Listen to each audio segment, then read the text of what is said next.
Hello, everyone. Hi. My name's Edgar Doby. I'm the executive producer here at Arena Stage, and it's a great pleasure for me to welcome you all. Thank you for coming out on this glorious day. The sun is shining. I'm pretty sure that the conversation that you'll be having here with, led by Amitai and this wonderful panel, will benefit from and shed light, just like the sun is shining into this room right now, on a very important topic. I feel really lucky in my life and in my career to have a job as one of the leaders here at Arena Stage. And part of that is due to the fact that we have an opportunity to act on really terrific ideas. Now,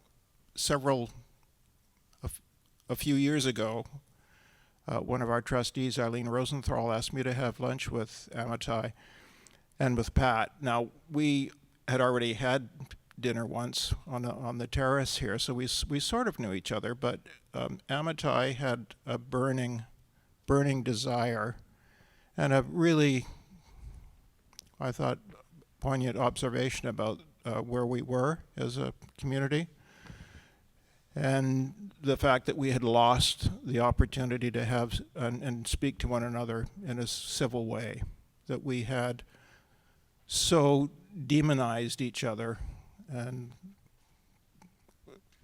put ourselves into silos that conversation wasn't even possible. And absent the ability to have a conversation on really difficult topics, then you get stuck. You get stuck in a rut, and there's nowhere to go. And you get very, very despondent, and poets and playwrights have written about this state of affairs, and so we leapt at the opportunity to find this great man, this great mind, an opportunity to curate conversations and to use a format that has worked very well for us here. So, and I feel I've met a great friend in Amitai. And I have my fellow executive directors calling me now and asking me, these civil dialogues as an idea, as a concept, has really caught on. What's the secret? And I said, well, do you have an Amitai Etzioni in your community? Because if you do, then you can find a way to do this, because he curates and puts together and moderates with a really big brain and a really big heart.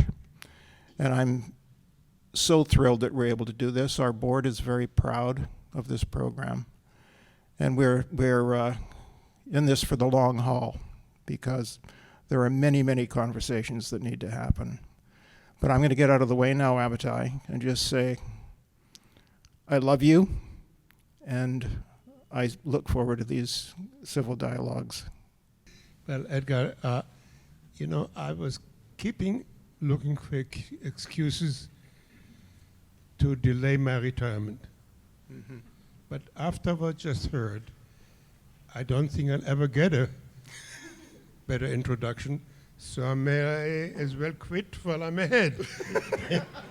That was so lovely and so generous. I'm just bowled over. But the truth to be told, first of all, Edgar modestly introduced him as one of the leaders. He's the man on whose shoulders this place rests. So thank you for making this possible. It just would not, we didn't have these dialogues. It's a much larger conversation than may seem at the moment. And that would not be possible without us, Edgar, working with us for the last 3 years and understanding. And we had many conversations and in friendship and civility about how to structure that, what topics to choose. So tonight we're going to talk about, did privatization go too far, a question mark. And I was introduced this subject when I was working in the Carter White House, and some professor came from Cornell, his name was Alfred Kahn, and he said the airlines are terribly regulated. The government tells them what to charge, where to fly, what food to serve, and so on and so on. The airlines were so, competition was so limited, they were engaged in something called the sandwich wars. For those of you who don't remember, because they were not allowed to compete in any other way to speak of, they were loading lobster and caviar on their sandwiches in order to beat up the other airline, which had only whatever shrimps. And so Carter, who was a very conservative Democrat, loved the idea. And the rest, as they say, the rest is history. And then shortly thereafter, came the Reagan administration, which was all in favor of the private sector. Many years later, I won't go through all these stages, but there were wave after wave, what might be called privatization in two very different ways. One is that work which used to be done by the government was increasingly done in the private sector. I should say the private sector was always, from day one, a major part of American fabric, but more missions were turned over to the private sector, or through deregulation, which meant that the government allowed the private business more elbow room and more freedom of motion. In that sense, we had more privatization. So for instance, in my days, there was no such thing as charter schools, or maybe there was one somewhere. And then again, some professors came, actually at Brookings and Stanford, and started arguing that we should allow competition with public schools, and that competition will invigorate and make us better schools, that the public schools were horrible, and we got charter schools. And then, now some people feel that during the Obama administration there was some pushback, and there were a fair number of new regulations introduced.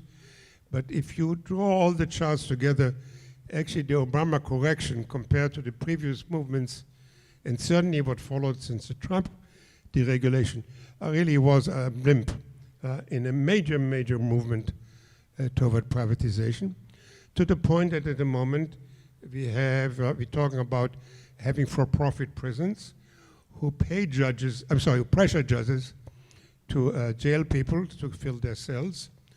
We have twice as many private security guards as we have public cops, and we have very often as many private military contractors who do missions previously done by the military, like driving fuel into the front lines and ammunition, or guarding our diplomats, than there are in the military. By the way, that creates an odd situation when we read in the media all the time these very long, months-long debates if we should send 30,000 more troops to Afghanistan or not. And meanwhile, there are 150,000 private contractors there, which are not counted. So you could easily take back 30,000 troops and send 60,000 contractors, and nobody will know the difference. So the question even of accountability becomes an issue. I ran into it one more time in a way which for me was revealing. I was asked to do a little paper for the Georgetown on computer security during the Obama administration. In the Obama administration wanted private corporations to participate in enhancing security against hackers from other countries by reporting to the government whenever they were hacked, and by introducing various security measures. And a lot of private corporations said absolutely not. And they had many objections. They both said these were unfunded mandates. That is one of the most important principles introduced by the opposition to regulation. They said government wants us to do all kinds of things which cost us and doesn't pay us for them. And they had other concerns. There was concern of liability. They felt that if they reported to the government and be hacked, there will be published knowledge, and then see people will sell their stock or not use their business. And that ideological opposition that they didn't feel the government should regulate that much. So after a while, basically, I'm simplifying, the Obama administration said, fine, the private sector doesn't play ball. We're going to defend the defense contract computers, and the State Department computers and let the private sector be hacked. Only it turns out that 90% of the defense budget business is done in the private sector. So if the private sector's computers are not well defended, the fact that there's a wall around the public computers didn't do you much good. By the way, even intelligence analysis of things like this is done very often now in the private sector. And we talk about now privatizing the VA or part of VA, and some people want to privatize Social Security. So clearly, there is a room for debate. And let me just add a few more sentences, and then I'm very much looking forward to listen and try to stay out as much as the traffic as possible. What I'd like to hear from those who favor privatization is, first of all, a question of theory. I believe, and again, I want to be educated like the rest of you, I believe economic theory assumes the competition will work because nobody can control the market.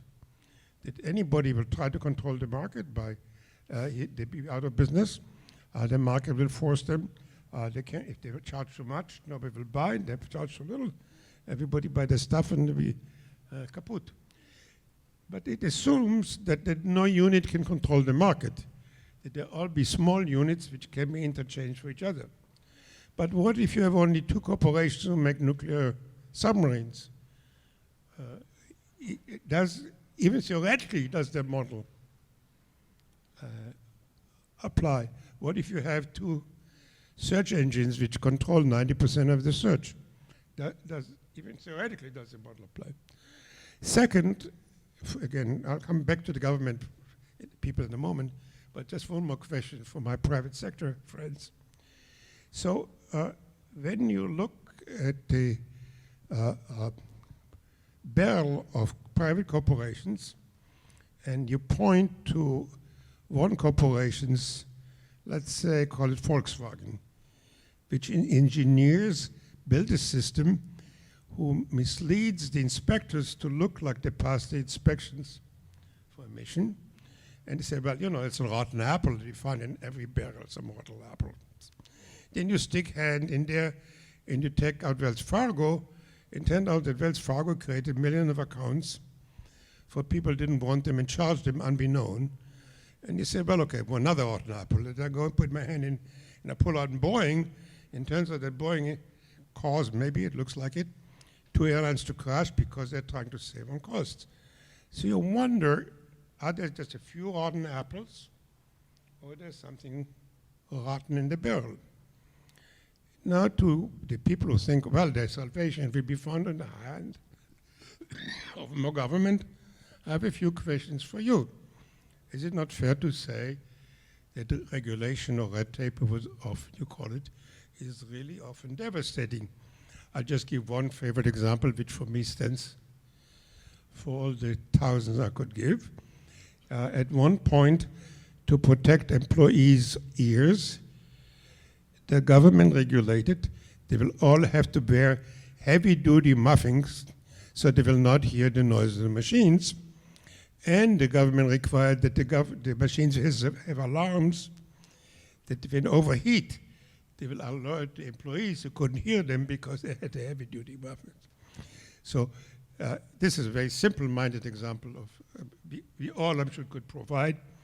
We may delay approval of medications much too long because there's too much red tape, and it's also true that the motive of government officials are often, and maybe even more corrupt than those who work in the private sector. And so you give me just one example again, because I really want to move on. We have something called vitamin supplements. Billions and billions of people spend money on vitamin supplements. Studies show that a very high proportion of the supplements, what it says on the label, what's in the bottle ain't happen to be the same thing. Enormous discrepancy of what's in the bottle and what's on the label. And we have no idea of the safety or efficacy of the treatment because somebody got the government to rule that the FDA has no right to control vitamin supplements. Again, this stands for thousands of examples, if I wish I could give you, where the government does all kind of things, which, I mean, to put in plain English, make no sense. So I hope I've been fair to both sides. If not, I'm sure to hear plenty. And we'll find out why we should love the private sector, why we should love the government, or maybe we should be troubled by both. Thank you, Amitai. Glad to have an opportunity to be on the podium with you again after a number of years. I want to do some more scene setting, sort of pull back and think about what is the question that we're trying to answer. First, I would say deregulation and privatization are not the same thing. Regulation is the government putting mandates, limits, subsidies, controls, prohibitions on private sector companies. Privatization is a question of whether the government should be the provider of a good or service or whether the private sector should. And when we think about that, we have had countries in the world, not too long ago, a few still today, in which essentially nothing was privatized. The grocery stores were run by the government. The newspaper kiosks were run by the government. Everything was nationalized, although in some cases it might have been municipalized. And then we have economies that are mostly privatized in that. So they haven't been privatized because they didn't come from anything else. In the post-communist era, there was a wave of privatization of essentially whole economies in places like Poland and East Germany. In other parts of the world, there have been privatizations of, for instance, the Japanese and the German post offices, of a number of nationalized industries. And again, remember in Great Britain, they privatized a number of things a generation or two after they nationalized them. So it's not like the default condition is that the government runs the airlines and the golf courses and the railroads and the oil companies. It varies from country to country. So the argument for the private sector, for privatization in that sense, is essentially the argument against socialism. Socialized economies don't work as well. Socialized companies don't work as well. We could cite the phone company as an example. Technically, that was a private monopoly supported by the government and protected from competition. But it came pretty close, therefore, to being a government monopoly. And my mother used to say, back in the 1960s, we have the best phone company in the world, you know. Well, yes, because all the other ones in the world were actual government monopolies, and ours was a government-protected private monopoly. So it did work better than the other phone companies in the world. But once we withdrew that government monopoly and broke up that protected monopoly, we went from you can get a phone in any color you want as long as it's black to eventually you can carry all the knowledge in the history of the world in your pocket. And there were a number of steps along the way, but they happened once we did the privatization or deregulation. So my sense generally is that private sector is better at producing goods and services. And I noticed that you mostly talked about, and in the brochure about this, we mentioned prisons, we mentioned police, and you mentioned military procurement. All interesting questions. But what I would say is those are like the most difficult challenges for privatizers. So I assume the fact that we're focusing on those means that we're in agreement that basically economic items should be privatized, from railroads to municipal golf courses. And now we're down to what about the things that go to the core purpose of government, protecting us from assault, protecting us, having courts to deal with our disputes among ourselves, having prisons to lock up people who are dangerous, and having a military to protect us from the rest of the world. And we should talk about those things, but I would just point out, overwhelmingly, the privatizations that have happened in Eastern Europe, in Western Europe, in Asia, and in states and cities around the country have been privatizing goods and services that are much closer to being grocery stores and steel mills than to being prisons and police. I'll stop there. Okay, I think that actually... Sorry, let me explain. We're not being unusually rude. we don't introduce into speakers because we have a tradition. You have their full bio-radio brochures, so that's why I'm not taking time to repeat this. Please. Okay, well, let me quickly say that I'm honored to be part of this panel. Also honored to share most of my name with your name as well, Amitai. That doesn't happen very often, actually, for me. Hopefully you're honored too after but it'll depend on what I say, maybe. And I'm glad I don't have to go through the bio. That's helpful. I'll just dive right in. Actually, I'm glad that David went before me because that was a useful scene setting. I'm not going to. I'm going to make a case that I think that privatization has gone too far, but I'm not. I want to stay away from doing it in theoretical or ideological terms. I think it's more interesting and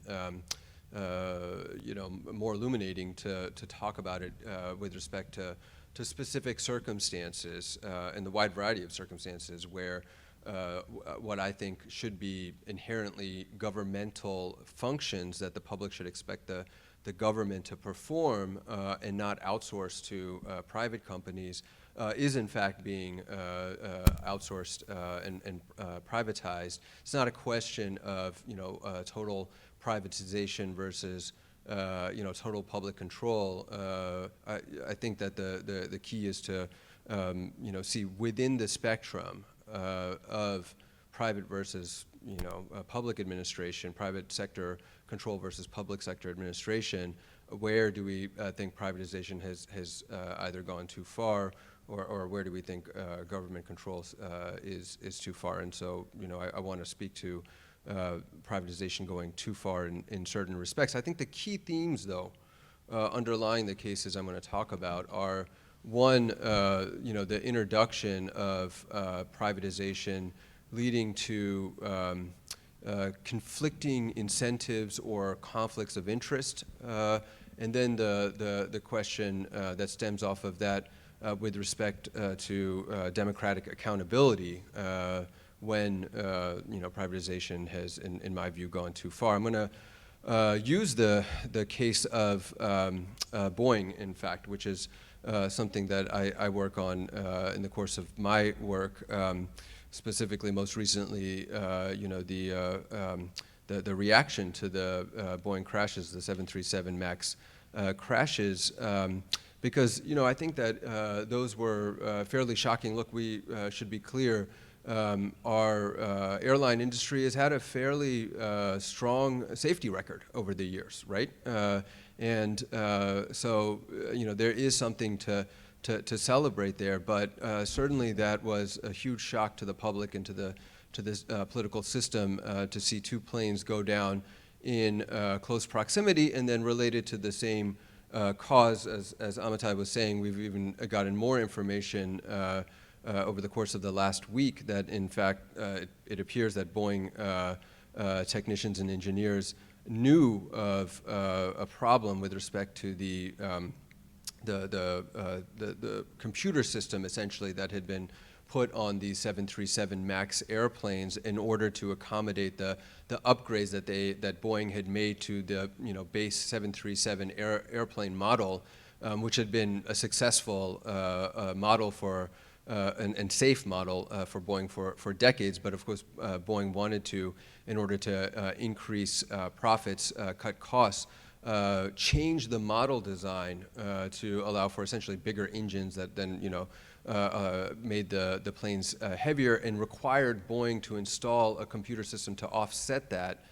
The problem being, though, that they really didn't tell pilots that they had made those software changes, and it appears that they really didn't tell the FAA exactly what changes they had made and how those changes had undergone testing, what had happened during that testing that we're now learning during the testing. Some of these concerns were there that led to the nosedives that essentially happened to lead to the two airline crashes.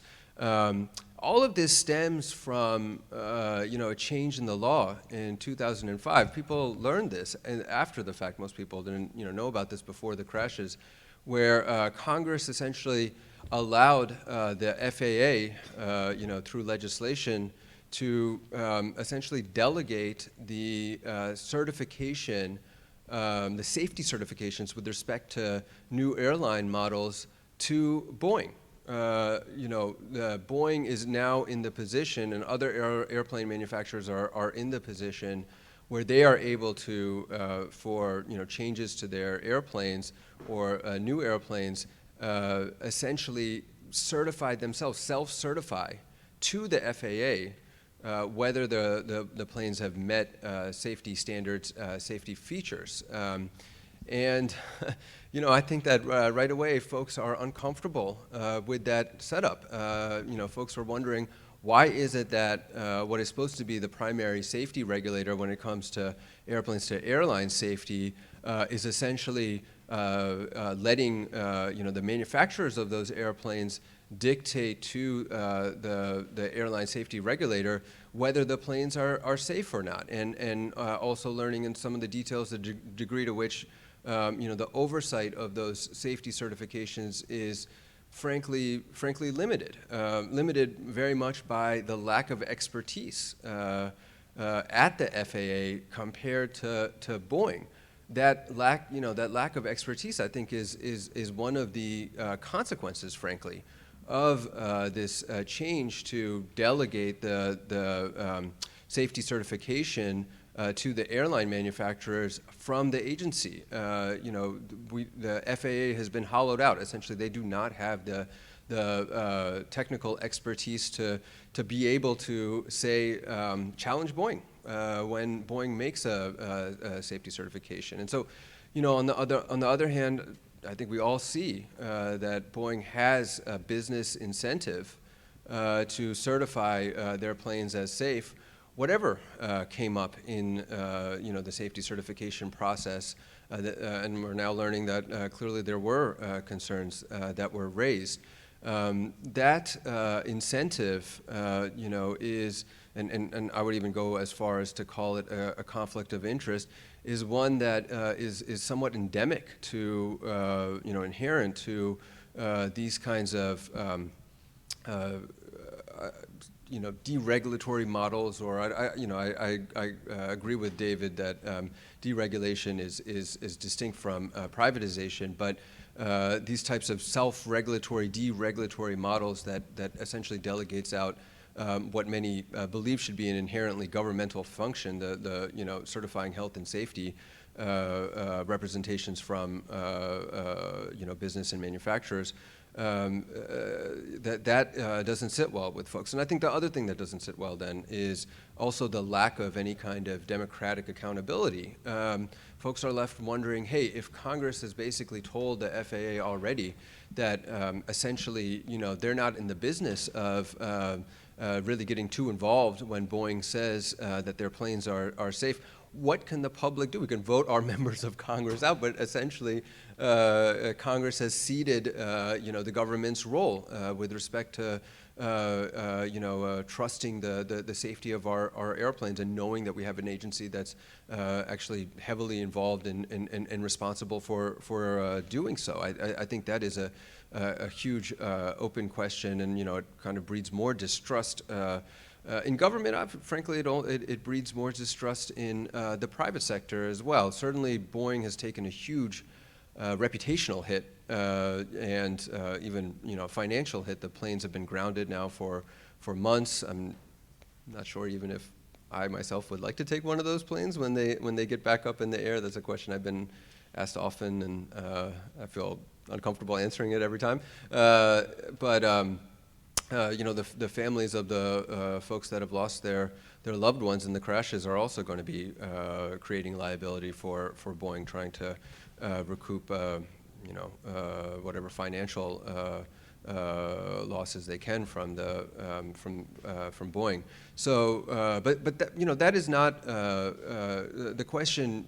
Shouldn't be, okay, well, should that be the only pressure on Boeing? Should we only essentially be relying on the free market to police safety essentially after bad things happen? Should we be willing to live with that, or should we be having a government that not only is ensuring safety on the front end, but giving the public a chance to hold some entity accountable when bad things do happen on the back end. There are a lot of other, I want to use that as a paradigm example, a kind of archetype, but there are a lot of other examples of that type of privatization model, with respect to other agencies and their responsibility to certify the safety of services and products coming from the private sector. I'll give you a very quick one. The Boeing thing, you can lay the reaction to it at the feet of the Trump administration, but you can't really lay, obviously, the origin of it,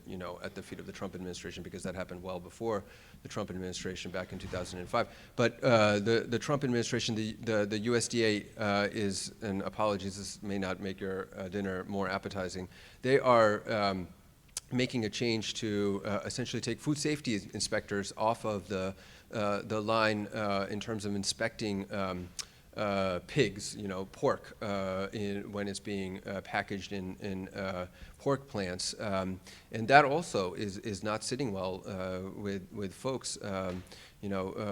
Food safety is something that is very literally a dinner table issue for families, and I think folks again are wondering, can we trust these these food companies to be ensuring the food safety of their products if we don't actually have USDA inspectors looking over their shoulder and independently, verifying food safety? Before we move on, I believe the figures for the speed at which the pork flies by used to be 105 per minute, and now to go 145 per minute. I don't think it leaves time for terribly elaborate inspection. Yeah. Well, that's right. I should have come prepared with numbers. I didn't know that you know this much about it. No, I'm looking desperately for something I can add to the conversation. Well, I keep kosher, so I don't care about the pork. So there's no calculation that will establish the right amount of privatization. That'll establish the right amount of privatization. What we're really talking about is a question of values, and to what degree do you value a limited government versus a bigger government? And I think that's the fundamental question, because there are a lot of things, obviously, that the government does that are not within its constitutional realm, and there are a lot of things that that could be certainly done by the private sector and not done by government, and sometimes with better result. But I'm getting a little bit ahead of myself on that. So there's no question that there's economic benefit to privatization. For government, there's assets when they're sold, produce revenue, ending subsidies reduces spending, and increasing the number of private sector firms will increase tax collections, generally speaking. But there are also a number of effects in general economic growth in terms of greater innovation, greater productivity, greater efficiency, and we could use some of that with a $22 trillion debt. Even the communists have recognized, as David said, recognized the benefits of privatization. China has been on a privatization, tear, but they've been raising, lots of capital with it, but they haven't necessarily given up control. But even, and here's the crux of what I want to say, even in the absence of an economic benefit, I regard privatization as necessary simply because I want to contain the size and scope of government. And as it is, I don't even think that we need to argue that hard about where the line should be on privatization, because the government has grown so large and is involved in so many aspects of our lives in the economy that it's easy to pick out targets for privatization. You were talking about Boeing. There's something called the Export-Import Bank, which finances exports so that American companies can make sales abroad. Well, the biggest beneficiary is Boeing, and by a large margin, like about 50, possibly 60% of some type of the loans. And Boeing had to do without the Export-Import Bank for a couple years because there was a fight on the Hill about whether or not to allow it to continue. And Boeing did just fine. Its back orders increased, its sales, were on the same trend upward. And so, there are millions of dollars in programs like that, much more than millions, actually. Americans collectively shoulder about $18 trillion in debt exposure for loans, loan guarantees, and subsidized insurance across 150 federal programs. And so when you hear about, the government doing something, I think it's important to think about where are the costs? You're the costs. I mean, you're burdened with the costs. It's not that the government somehow provides these things magically and they're paid for out of some deep pocket somewhere. You're the deep pocket. And so that's one of the things I think that has to be really taken to heart in this discussion, because it's not as if the government services are free, and it's not as if they don't have, very very important effects on all of us and on the economy. There's this tendency to regard government agencies or government services as impartial and altruistic, and private entities as controlled by the profit motive and uncaring and so on. But the public sector has lots of incentives. They're driven by lots of incentives, maybe not the profit motive. They probably work better if they were, but they're driven by political incentives. And so we're in a situation where the services that government provides, decisions about them are made on the basis of political considerations, not on the basis of economic considerations or on the basis of some other rationally justifiable basis. It's just different. In other words, private sector has incentives, public sector has incentives, and I think it's very important to keep that in mind when we're discussing what services government is going to provide, because it always has a cost. So the cost, these social benefits are justified as being necessary for people. But there's two problems with that assumption. One is that these social benefits wouldn't be provided otherwise, other than the government. And two, that the social benefits offset the costs that they impose on the public. So I would like to just put that out there, and I wanted to introduce these ideas in a way that we can have a better discussion in terms of understanding, what's at stake and what we need to think about in this realm.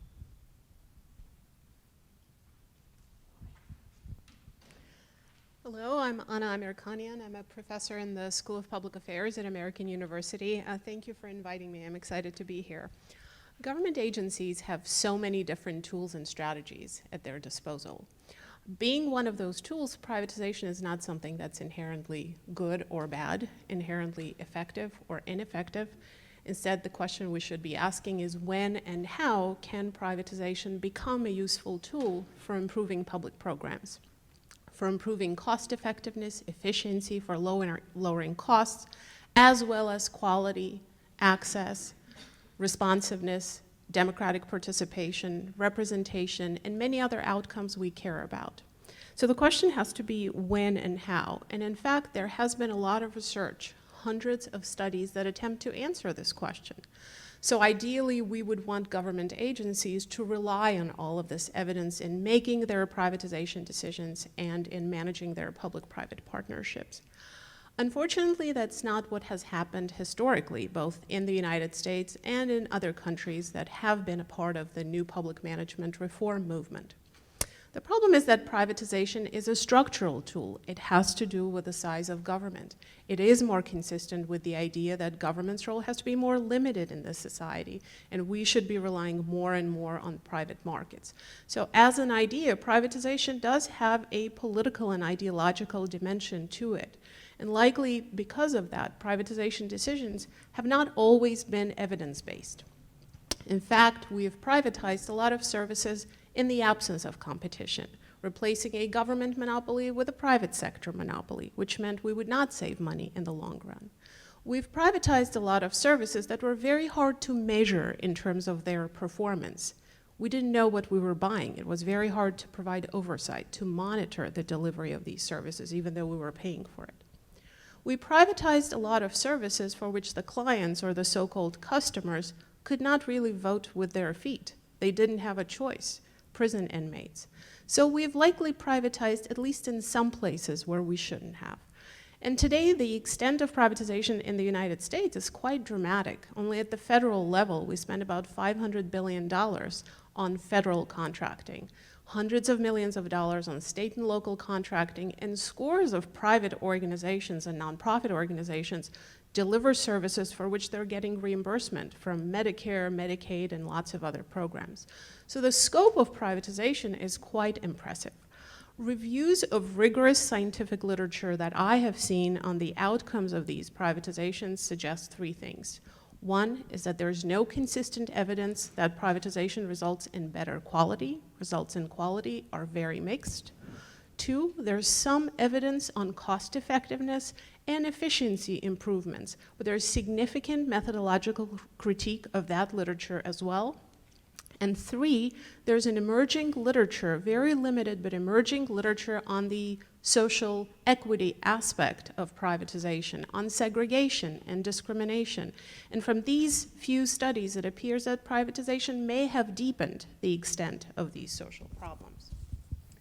Having said that, privatization has been around for centuries. It's here to stay. So I think we should talk about strategies that can help us make privatization more effective. And the first one, so I'll mention three. The first one is regulation. Regulation, oversight, and monitoring. Government agencies are accountable for the public tax dollars that they spend, even if they delegate the task of service provision to a private sector entity. So regulation is not an easy task. Regulation can be costly for everyone involved. It can take time to develop effective regulations, but measured, evidence-based, sensible regulation can be incredibly, incredibly impactful. I've just completed a study with my colleagues at American University looking at regulation of nursing homes, public, private, and nonprofit nursing homes. So we found that states that mandated biometric background checks for nurses working in nursing homes, in fact, observed significant improvement in quality of care in those nursing homes. So regulation is one tool. The second tool, very important one, is public participation. Citizen participation in governance should not just be limited to voting in a democracy.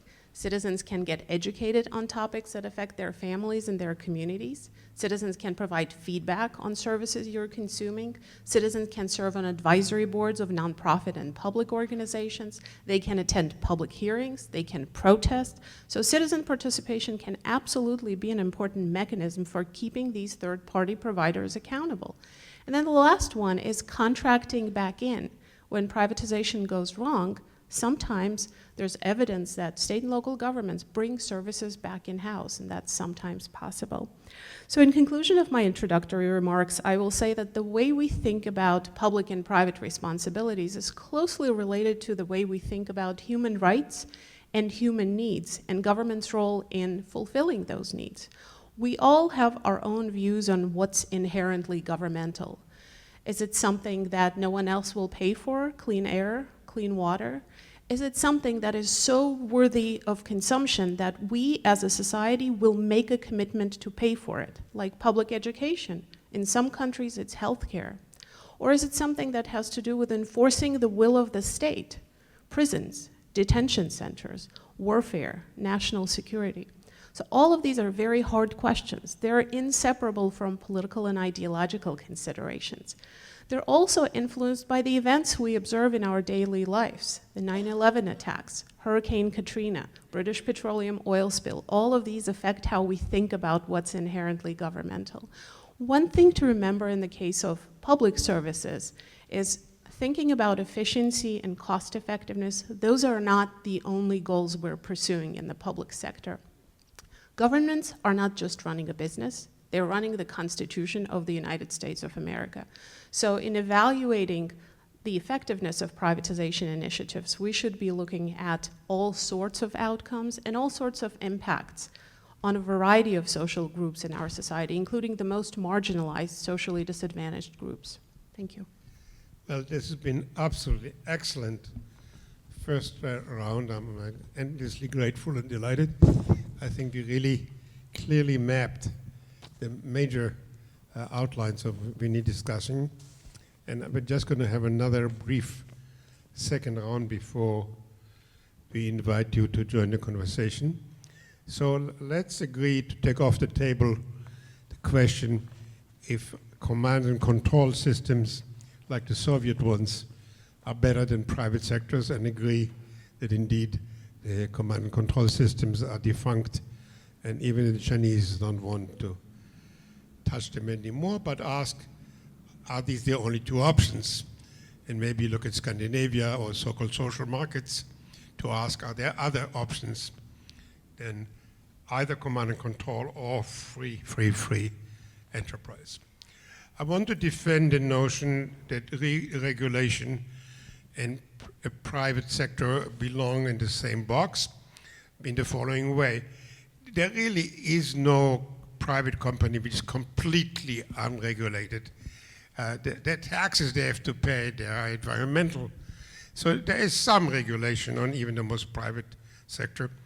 And so to degree they are more regulated or less regulated, measures reflect on how private is the private sector. I think it's a continuum, and therefore deregulation makes the private companies more private. I think it's a fair statement.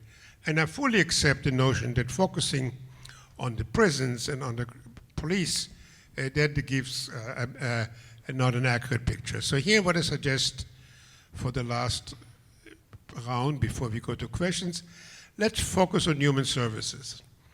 Let's look at nursing homes, let's look at hospitals, let's look at schools, let's look at museums, operas, cultural universities. And I did a little study of that, and I found to my surprise that the best ones in each sector, without exception, are neither public nor private, but are not-for-profits. So if you think about the best universities, you will think about Harvard and Stanford and MIT. They are not private, they're not for profit like Phoenix. They're not public like Cornell. They are not for profit, public. They're called public, but in quotes. They're not public governmental. They're run in a very peculiar way. If you ask if you want to go to the best hospitals, I strongly suggest you avoid St. Elizabeth or Bellevue or any of the government ones. So there you can, if you can get into Red Reed, then you do fine. But I think you want to avoid most of them. The for-profit hospitals, you better watch your pocketbook and the rest of your body. The hospitals you really want to go into, Mount Sinai and so on, are not for profit. And I don't want to take more time, but the nursing homes, I did investigate profit-making nursing homes. Please, go to a not-for-profit one. So that is my biased way to stimulate our panel to accept the notion we should not look at the most hard cases of police and prisons, but let's look at human services and see, are there only two alternatives? Government or private? Is there a third sector? And where did we get what we just heard, the best outcomes on a broad basis? Now, I was going to go the other way around, but you just had your say on the subject. So why don't we go with Barbara and then with honor. Well, whatever. I'm sorry. You willing to lead the march? There you go. You pose a very interesting question. There's a couple things I would say. One is that I don't think we don't need to be constrained by anything but our creativity in terms of different ways of doing things. But what we do know is that regulation tends to restrict innovation, and it tends to benefit the dominant and the incumbent players in any given market. And also, it tends to disfavor low-income and elderly populations the most because regulation is a cost. Now, I'd like to also just add that there's an idea. I want to address your point about privatization and regulation going hand in hand. I don't want us to forget, though, that there are other types of regulation than government regulation. For example, private companies they're monitored by auditors, shareholders, creditors, and regulators, and consumers. And with the advent of the internet, and the fact that you can make your opinion about a company known across the country in a matter of seconds, consumers now hold more power probably to comment on the service they've gotten or the quality of their products, more opportunity to do that than ever before. So just to round it up, the point is that the couple points are that just because something may not be regulated by government, which I'd be hard pressed to figure out what that would be, but there are also other methods of sort of regulation or discipline, particularly in the private sector. But it's the government regulation it's the government products and services that are the least regulated, and those are the ones that tend to be the most moribund. Yeah, I mean, so one of the things Diane said, is that it's important to support limited government. I think that what we're talking about here is not limited government. We're talking about too limited government, right? Especially in the context of the case study that I was talking about, the Boeing crashes. I mean, we have agencies that have a mission.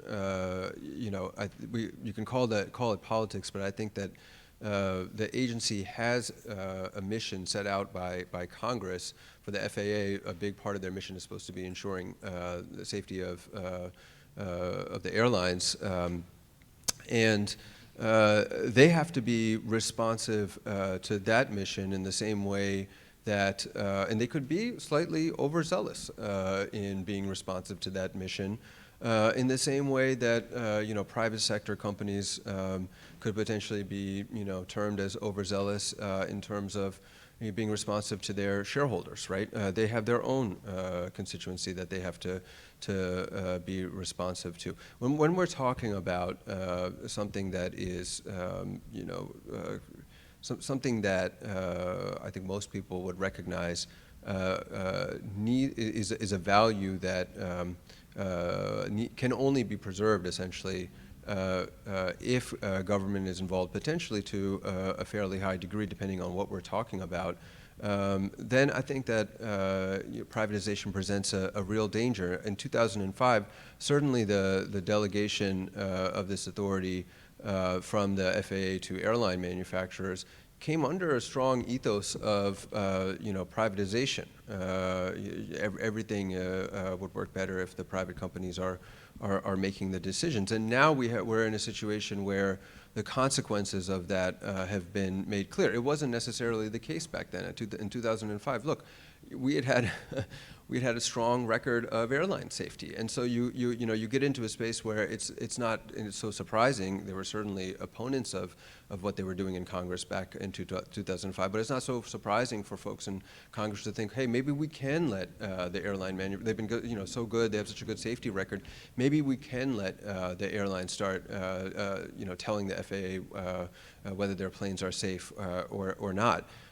Then you get into this controversy, and I feel, and I think folks on the conservative side of the aisle also agree. Oftentimes we're stuck in a situation where the government has to respond rapidly to a crisis. And you get in a situation where the government may have to react in a way that would have been a stronger reaction than how they would have, reacted in the absence of a crisis. And oftentimes we see conservatives opposed to, say, in the wake of a financial crash, to aggressive financial regulations. I don't support a system in which we're essentially regulating by crisis, because certainly it will lead to potentially stronger regulations, more aggressive regulations than you would otherwise have. But that is what is happening in this situation and many others. The last thing I would say is I'm not even sure if the FAA, the question after the Boeing crashes is, well, can they just flip the switch and get back the power to start certifying whether the planes are safe rather than the airline manufacturers? And the response was no.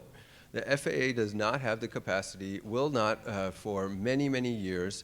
They are about multiple thousand members in terms of staff short, and tens of billions of dollars in terms of funding short of being able to actually assume the responsibility to certify the safety of planes. So this is not a switch that we can flip now back on very quickly, and we're in a big problem here due to the privatization, the outsourcing of the certification issue. Just one more minute. So I understand you focused on Boeing because that's something you're currently working on. Did you previously work on anything to do in the human sector? And can you go back there for a moment? We work a little bit on the nursing home issue.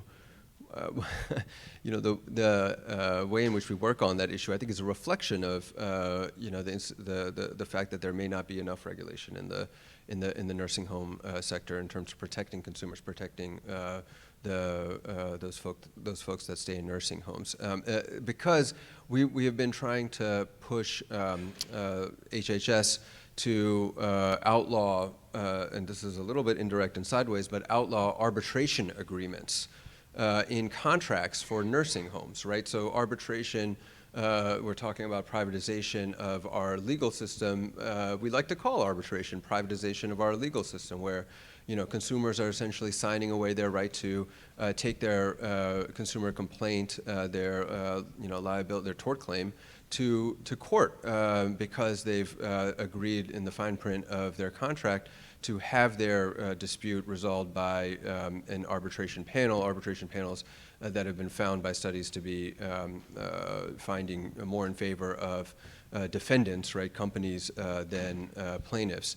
The fact that we can't, that we have an unregulated system, and also we're blocking the ability for consumers to take their claim to court when they've been wronged. I often hear that we don't need regulation because consumers can, when something bad happens that regulation would have prevented, that's not a big deal because the consumers can take their claim to court. Well, that's not entirely true, because those same companies that are opposed to the regulation are also supportive of arbitration and trying to block ways in which both Congress and agencies are prohibiting arbitration agreements. Thinking about some of the principles that Anna was talking about, I think one distinction is whether the government is still paying for the service. So if the government privatizes a factory or a grocery store chain, then it shouldn't be involved in that factory or grocery store chain anymore, except to the extent that whatever regulation exists in the society applies to this factory as well as the previously private factories. But if it's something like a prison or a nursing home, then if the government is paying for it, of course it has to have some kind of oversight and monitoring, and it needs to think about the way it writes the contract. In prisons, for instance, it seems to me that governments have typically just said, oh my God, we need more prison capacity because we're throwing more and more people into jail. So let's create private prisons because they can build them faster. And we don't have the capital in the state budget, so let's get a private company to do it. But then they don't offer contracts that suggest any room for innovation or improvement. They just want you to replicate what the government prisons are doing, which ain't that great a model. So for instance, they could write a contract that pays the private company for improvement in recidivism rates. That's kind of a long-term contract, obviously, but you could do things like that. And I think the government hasn't been very good at that. So I would suggest that oversight isn't just a matter of keeping an eye to make sure they don't do anything wrong. It's thinking about what would you like to get from that service. But I also think about schools. And there is a case where we do have a tiny number of for-profit schools. In the universities, by the way, we have a lot of private colleges that are in an intensely competitive environment. So a lot of the benefits that you get from competition, you are getting in the university world. On the other hand, third-party payment creates a lot of problems there as well. But think about K through 12 education. We have a tiny number of for-profit schools, a fair number of nonprofit schools, charter schools, which are actually still government schools. The government owns them. And then the public system schools. And it seems to me that the government systems in 50 states and 13,000 districts have not done such a fantastic job that their monopoly should not be questioned. In every urban area in the country, there are serious complaints about the quality of the schools.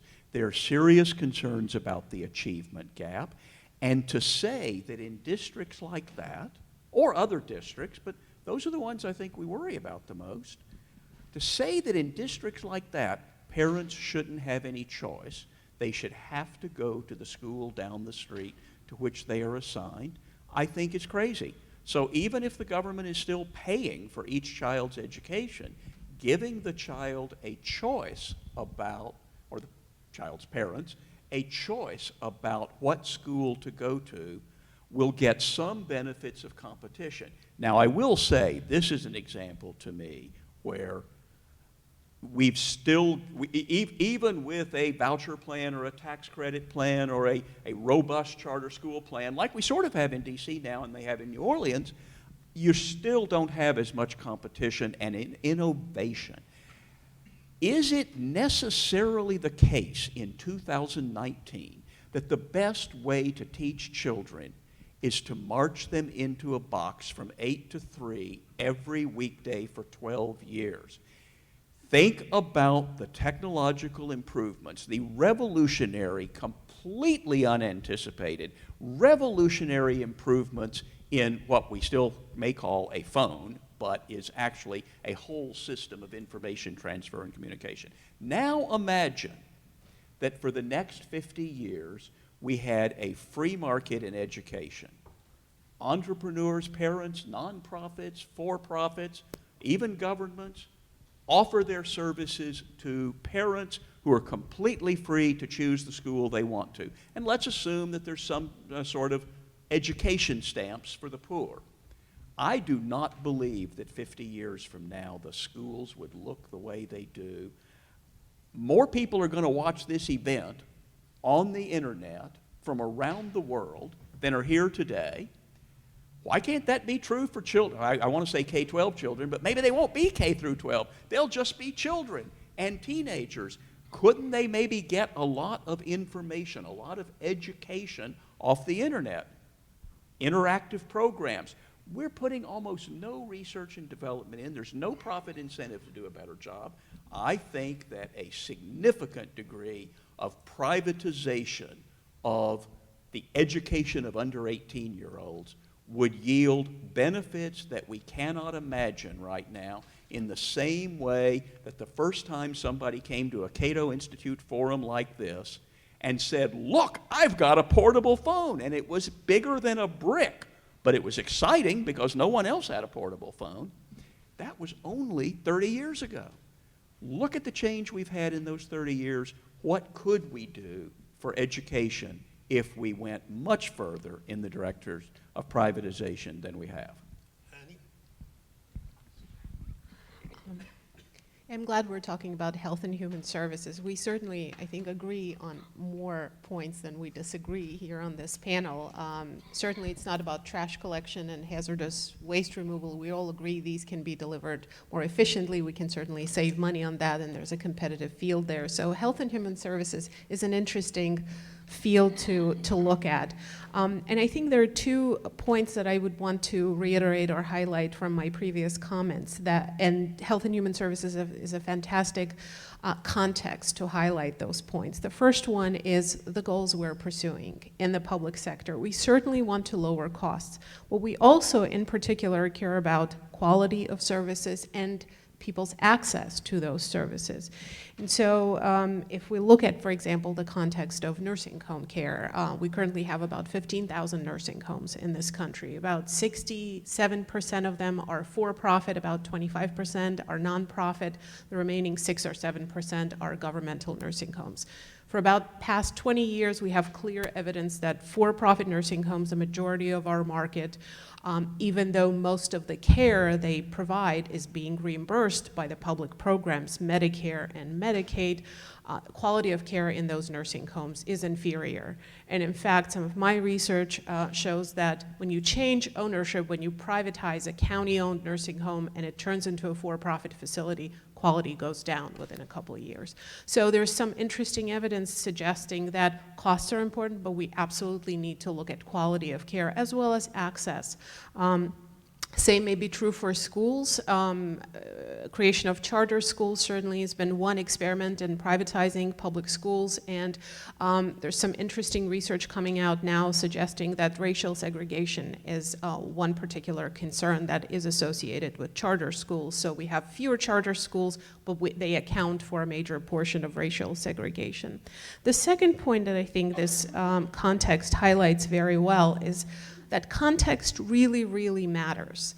There's no single rule on privatization being good or bad. We ought to look at the context and decide whether it's appropriate for this case versus another case. So we ought to look at the market, whether it's competitive or not. And you know, in social services, they say once a contractor, always a contractor. The same organization can be county's contractor for 15 years. And so that doesn't do much in terms of quality or cost effectiveness. We need to look at the market. We need to look at the type of service. Is it easy to spell out everything that you're expecting and communicate that to the private entity? And we also need to look at the capacity of government to monitor these services and capacity of the contractor and the private entity to deliver these services. And I think the implementation of the Affordable Act, for example, is a great illustration of how the same policy can have elements where privatization was successful and where privatization was not successful. If you look, for example, at the launch of healthcare.gov, it was regarded as largely unsuccessful. I think something like 6 people signed up for insurance during the first day when healthcare.gov went live. And some of the issues with that problem or with the failure has been that certainly a lot has been contracted out and subcontracted out in terms of the implementation for that website, but there was no leadership and management capacity that would guide this process and provide sufficient amount of specification and oversight. So that's one part of the ACA implementation. On the other hand, Affordable Care Act was also implemented by states in localities, and in some of my research, I've looked at contracts by state and local governments for navigation and assister services. So navigators and assisters are individuals who approach people in different places and salons and spas and barbershops and explain people, it's very important for you to get health insurance. Let me help you with information on how to get that. And in fact, those contracts were amazingly successful. And you compare the two and see that in one case, we have this very complex thing, IT, and HHS did not have much experience with contracting such huge IT projects, and there was not enough management and leadership capacity to implement that. And on the other hand, we have a very simple task that is very easily measurable. Someone signed up or not, someone assisted another person or not, and also a lot of community organizations had a lot of commitment to help people sign up for health insurance. So I think that example just illustrates the fact how a single policy can have successes and failures in their privatization because they may have taken advantage of the quality of the nature of the service or the nature of the market or the capacities that public and private organizations had and brought to the table. That was completely fine. Thank you so much. It's hard to, for those of you who want to make comments or questions, This microphone is yours. Please come here, and we'd love to hear from you.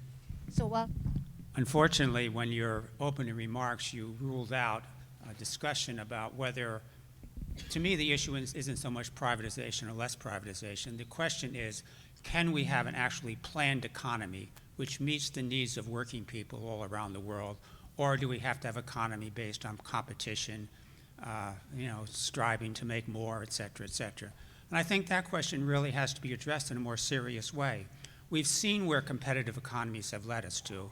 World War I, World War II, constant ongoing wars, constant fights between different groups of businessmen, corporations trying to make more and more money, pretending they're serving working people through this process. So I think we really have to address the question, is a planned economy a better way of going? And we know we've had some failures in Russia and China and other places around the world, but we've also had a lot of failures in capitalist economies also. So I think we have to, delve a little more deeply into that question. So I'd like to hear some of your comments on that. No, Barbara. it's not the question I wanted to answer. Okay, I think history has taught, at least it's the lesson I've drawn from history, I'll put it that way. The lesson I've drawn from history is that, we benefit, we as human beings, we as societies, benefit more from freedom than we do from central planning. And actually, that is kind of a segue into one other point I wanted to make, which was, to the extent that there's dissatisfaction with regulatory performance, part of the thing that we have to think about is, how can we possibly regulate everything? So we have to make priorities, and then I think you will see some improvement in regulatory enforcement. And part of that is getting the federal government to give up some of its control to states and local governments, because we need more innovation and regulation, and we need more regulation and enforcement that is closer to the people. Just to, again, save time and just to suggest some people may argue that closer to the people brings you to places which are more corrupt, because many of our state legislators are part-time legislators, and they are allowed to have outside jobs. And so, for instance, when I was involved in investigating the nursing homes in New York, turns out that 90% of the assembly members who were lawyers were on retainers of the nursing home industry. So closer to the people does not always mean more integrity. Just you have two sides. Particularly in Chicago and New York. There you go. Oh, I guess we shouldn't talk about her. Thank you. Could I just make one quick comment? Sorry. Another minute. Please stay here. Yes. Okay? Thank you. I mean, I don't think that we can really have this conversation, in terms where it seems like we're setting up a dichotomy. I think we're going to forever be beholden to some kind of hybrid system. So look, I mean, we could still have a capitalist society, but can we have a fully private healthcare system? I don't believe so. So I just want to use that as an example of why I think we're stuck with some sort of hybrid system, and I worry that an ethos of privatization goes far too much on the centrally planned economy end, and that using that as a boogeyman is not that helpful. Any more comments on the global one? Sure, I think there's no question about it that the planned economy doesn't work. USSR does not exist anymore. And not only the planned economy doesn't work, privatization doesn't work in planned economy or a transitional economy. If you look at the privatizations that happened in the 90s in Russia, they involved a lot of corruption, and they didn't end well. Russia ended up nationalizing a lot of those industries. Capitalism is certainly a core American value, in my view, and it involves, it is based on individualism and freedoms that we value here and that this country is built on. Capitalism and democracy are two core American values that I think many citizens will not compromise on. Hello, thank you very much, all of you, for this dialogue. I wanted to say that I'm on the side of regulations, okay? I believe that with the capitalism, I think you're right, but it is private. The private sectors, their main concern is to make a profit, and that's the way it should be, but they have to be satisfied with the competition and I depend on the government to be looking out for me with the regulation. I am against the regulations that are being rolled back right now in the coal industry, in the car industry, and so on. And the one thing that I have a concern about is why is it that the private sector is having so much influence in Washington, in Congress, with their lobbying and rolling back of regulations? Thank you. Thank you very much. As long as you have a government as powerful as our government is, people will want to influence it. People will want to get control of it. That includes unions and environmentalists, and it includes oil companies and all the different kinds of oil companies. You're going to have political and special interest influence if you have a government with $4 trillion to hand out and trillions more to reallocate through regulation. So you want a powerful government that doesn't respond to special interests.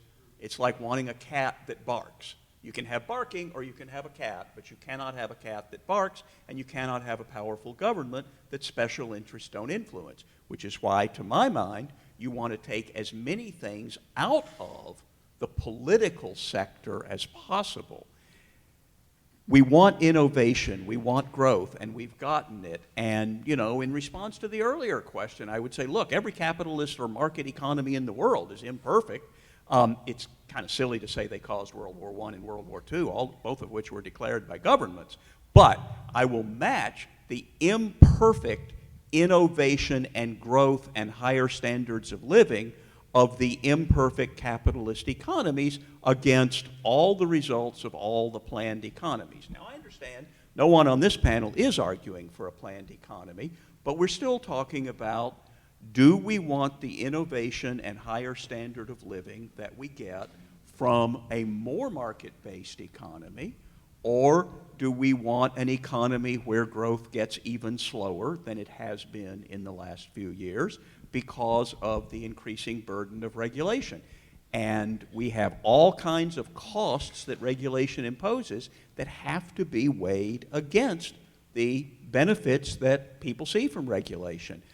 One point, for instance, that I would make is whenever you hear the head of the FDA announce, today we have approved a drug that will save 6,000 lives next year, you should ask him how many lives were not saved this year because you had not yet approved this drug.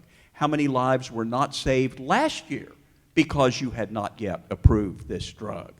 There are costs to loosening up on drug regulation, but there are serious real costs to tightening the controls on drug distribution.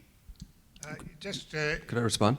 As I invite the rest of you to join the discussion, so David just put a whole new thesis on before us, that high regulations cause lower standards of living, and lower regulation accounts for higher standard of living.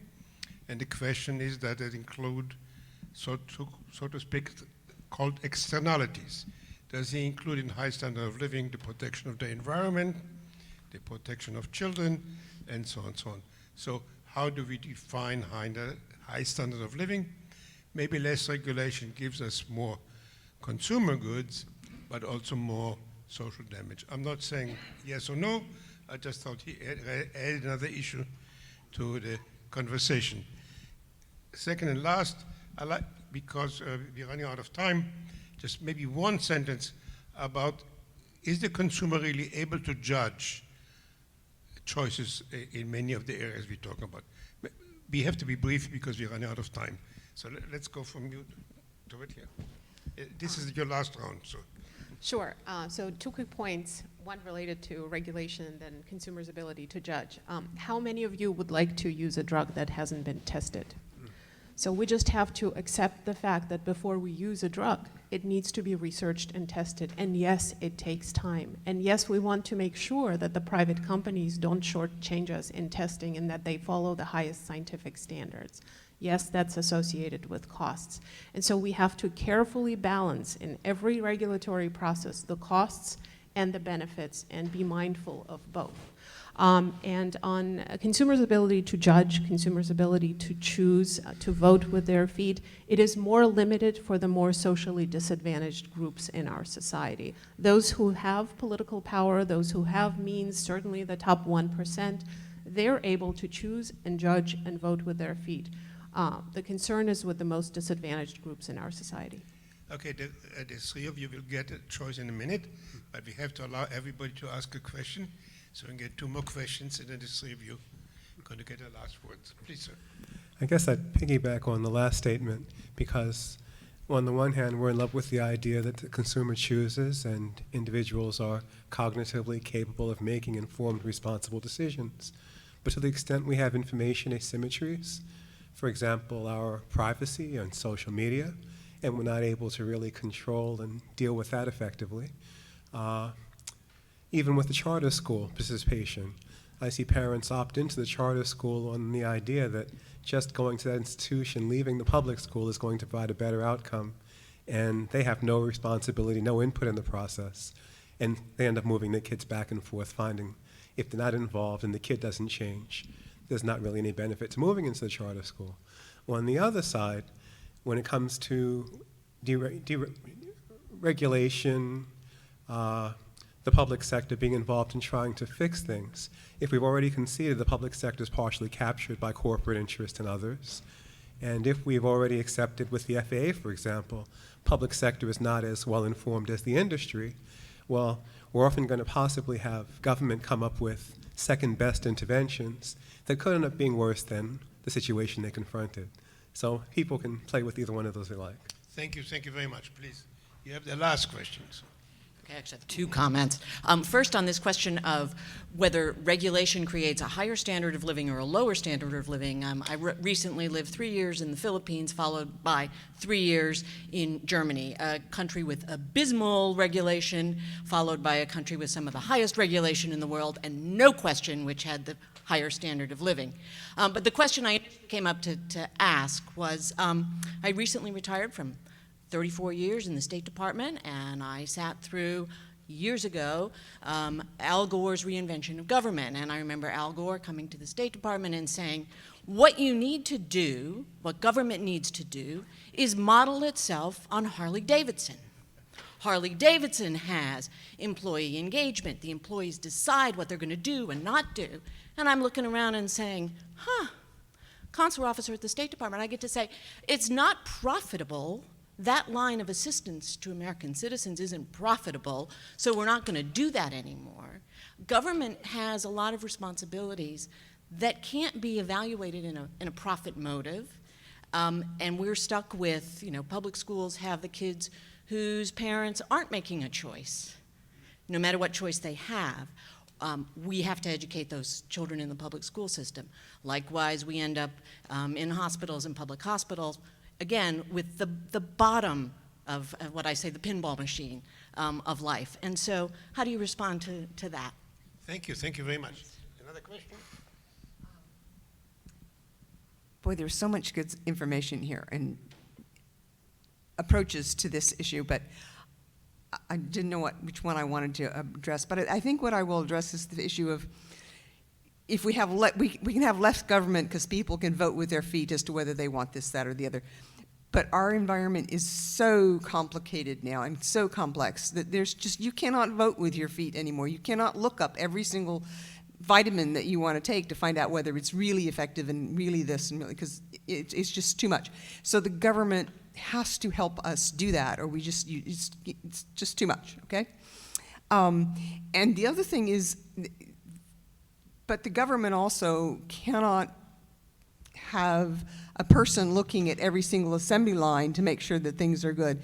So the issue becomes that we have to have private companies responsible for their externalities, because they have put way too many things that it's not my responsibility to take care of the fact that I've just ruined the river.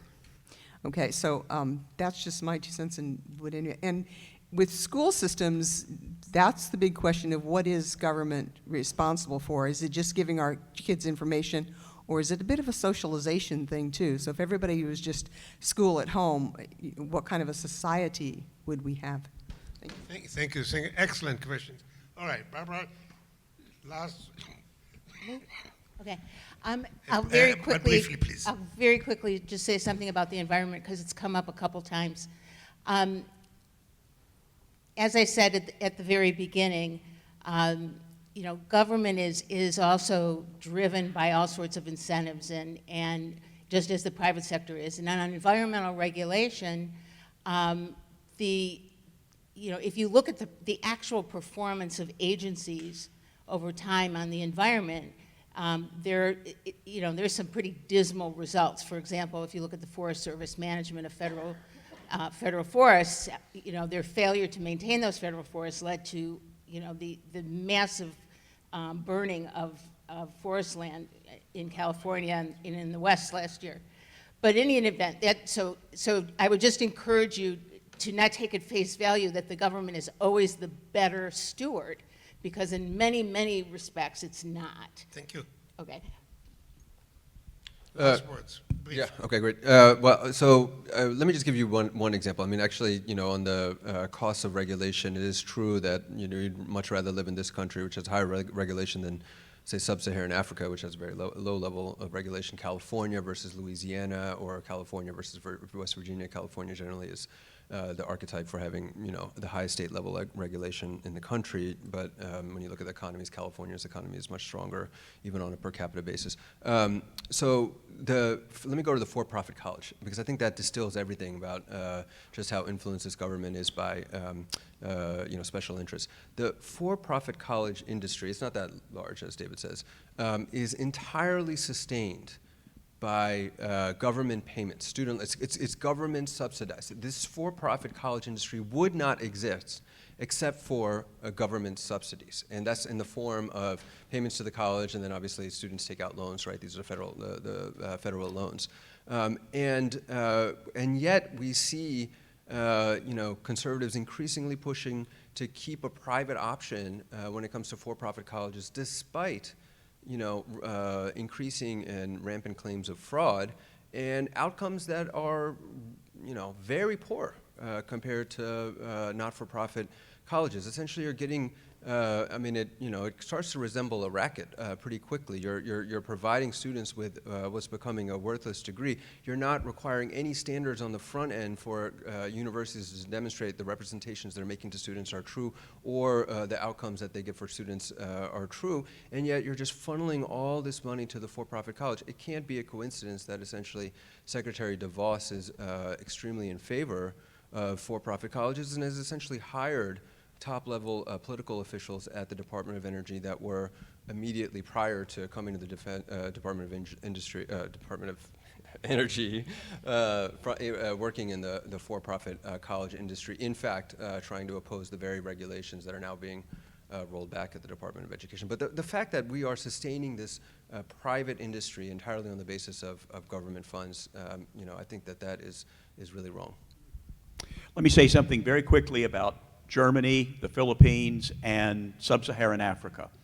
There's a book that comes out called The Economic Freedom of the World Index. If you look in that, you will see that Germany is in the top 20 freest economies in the world. I'm not sure where the Philippines is, but I'm going to bet it's around number 100 freest economy in the world. And sadly, sub-Saharan African countries are all in the bottom quarter of economic freedom. So there may be visible kinds of regulation in Germany, and you may not see those kinds of regulation in Philippines, but the countries that have not succeeded economically as much as, say, Germany, it's because they tend not to have the rule of law, secure property rights, sound money that you can count on being worth more or less what it was yesterday. Those are the things that made Germany rich and made the United States rich. And as it happens, allowed the people in those now wealthy countries to decide to purchase collectively more of the kinds of regulation that you're talking about. They don't have those in sub-Saharan Africa because they have no wealth production. They can't afford those kinds of regulation. They are barely producing enough wealth. Now, it's getting better. The sub-Saharan African countries are a little bit freer economically than they were 10 years ago. So, you want a good, strong market economy, and then we can start having these arguments about how much regulation to have. Well, it was really exceptionally fine panel, but before I ask you to join me to thank them, I want to invite you to join us on November 18. We're going to have a discussion about the environment. And we're above all going to raise the question, can we solve these problems by dialing down economic activity, or do we have to find what some people consider gimmicks, and that come up with technologies which will solve the technological problems? Just of those of you who cannot stand the suspense, let me tell you right now my favorite solution, which I for a long time used as a joke in my class, and now turns out to be reality. And that is, I want to say, a bacteria which eats carbon and pisses gasoline. So please join us on November 18. Please help me thank the panel for an outstanding discussion.